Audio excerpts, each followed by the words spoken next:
Let's go ahead and get started with the news. Our top story: President Trump has given 60 Russian diplomats believed to be spies a week to leave the U.S. The action was in retaliation for a nerve gas attack on a former Russian spy and his daughter in Britain earlier this month that left both hospitalized in critical condition. In all, more than 20 countries have expelled dozens of Russians over the incident. The White House is pushing back against porn star Stormy Daniels' allegations of an affair with President Trump. So far, the president has remained uncharacteristically quiet on Twitter as questions arise about hush money paid to Daniels. While the White House dismisses Daniels' story, attorneys representing the president say there's no legal issue with the payment and that Daniels and her attorney now face millions of dollars in damages for violating a non-disclosure agreement. However, some legal experts say the timing of the payment could present a problem. The FBI is analyzing several suspicious packages sent to military installations near Washington, D.C. Monday. CBS News has confirmed packages were received at Fort Belvoir in Virginia and Fort McNair in D.C. Sources tell CBS the package sent to Fort McNair tested positive for black powder and had a fuse attached. In court news, a third suspect in last week's double murder in Helena made his first appearance. Journey Weinke is charged with 2 counts of deliberate homicide, tampering with evidence, burglary, and theft. His bond was set at $500,000 on Monday. Weinke is the third suspect arrested in connection with the murders of David and Charlotte Taylor, who were found in their Helena Valley home last week. Their adopted son, Caleb Taylor, and another man, Kyle Ham, have also been arrested in connection with the crime. Prosecutors allege Taylor, along with Ham, Weinke, and a 4th person, burglarized the victim's business on March 10th, and the murders occurred after the Taylors confronted their son about the crime. Ham allegedly told investigators he stayed outside the Taylors' home on the night of the murder, while Taylor and Weinke went inside. In other news, an employee of a Billings business appeared in court Monday to admit she embezzled close to $400,000 from her employer. Jennifer Thaw pleaded guilty in U.S. District Court in Billings to 4 counts of wire fraud. Thaw was employed with J&S Recovery Incorporated in Billings, where she was the company's comptroller last July when the money was stolen. Court documents allege Thaw stole $390,000, transferring the funds from her employer to her personal account outside of Montana. There is no plea agreement in the case. Thaw was released pending her sentencing.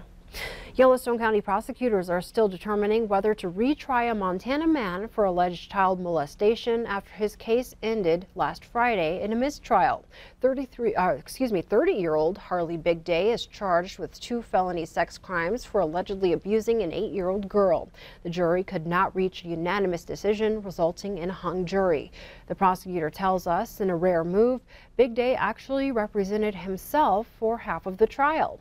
The victim did testify, but it was Big Day's attorney who questioned the girl. The case has been under investigation since 2016 after the victim reported that Big Day molested her.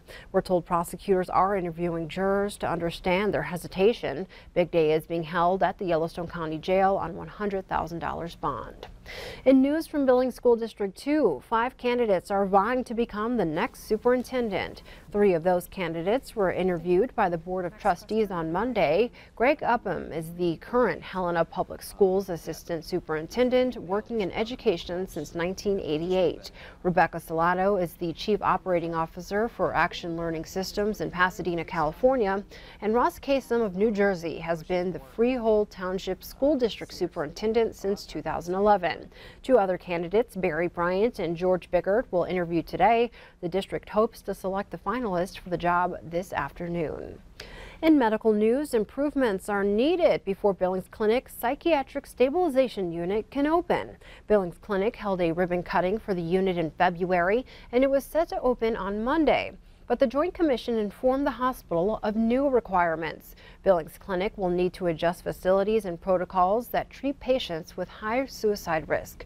This requires installation of additional resistant items such as specialized toilets and continuous door hinges. Until these items are installed, additional staff are needed for oversight of patients with high suicide risk. The stabilization unit delay is expected to be about 30 weeks. Coal expansion in the Powder River Basin has been denied for now after a ruling that states the federal government must find an alternative to a plan that could have opened 15 million acres for development. A U.S. district judge ruled BLM did not properly consider the impacts to the environment and climate change when it approved a 2015 plan to increase the acreage for mining and oil and gas drilling in Montana and Wyoming. The judge rejected arguments from environmentalists to halt coal mining and oil and gas drilling completely in the Powder River Basin region. Instead, he directed all sides to meet and develop a solution.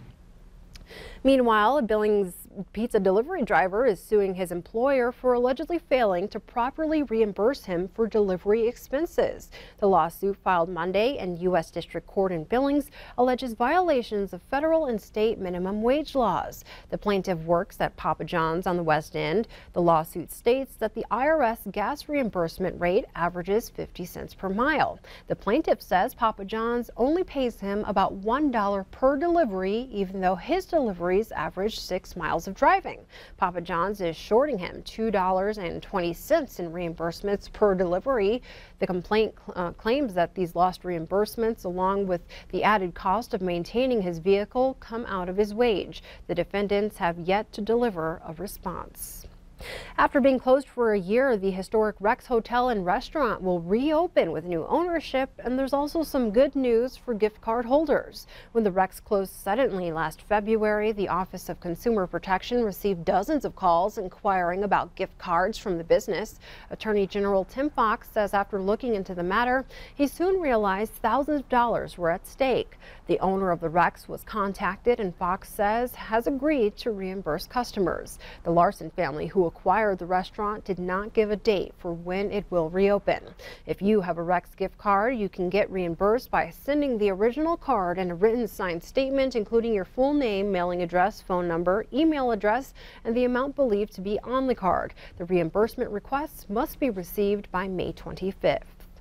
From the campaign trail, an effort is apparently underway to get the Montana Green Party and its candidates removed from the 2018 ballot. Montana Secretary of State Corey Stapleton tells MTN News that at least 2 men sought copies of voter signatures that qualified the Green Party for the ballot.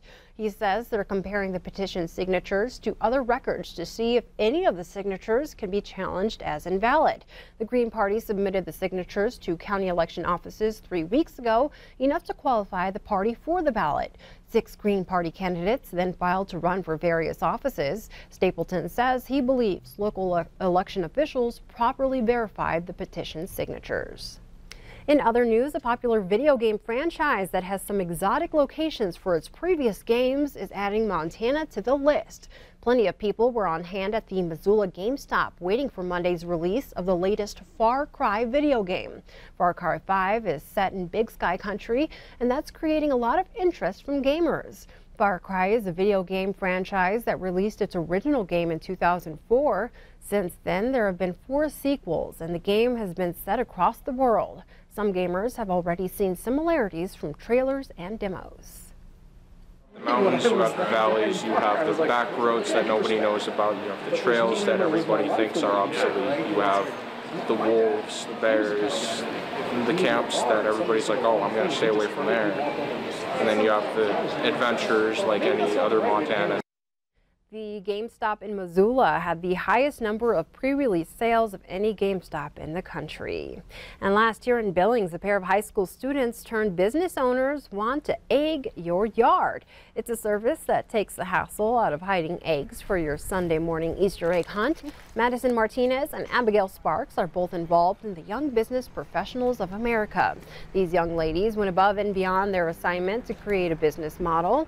And here's how it works. You purchase a package of either 20 or 50 eggs and awake to a lawn of hidden candy-packed eggs. Just days away from the Easter holiday, the girls tell us they have orders for about 2,500 eggs. We've got a really strong community feedback. My teachers haven't really figured out that it's me yet, but I've been really proud with the response we've gotten. It's super positive. Everybody's leaving really nice comments and sharing our message, so we're really grateful for that. The cutoff for orders is this Friday. You can click on this story on our website to learn how to sign up. There you go.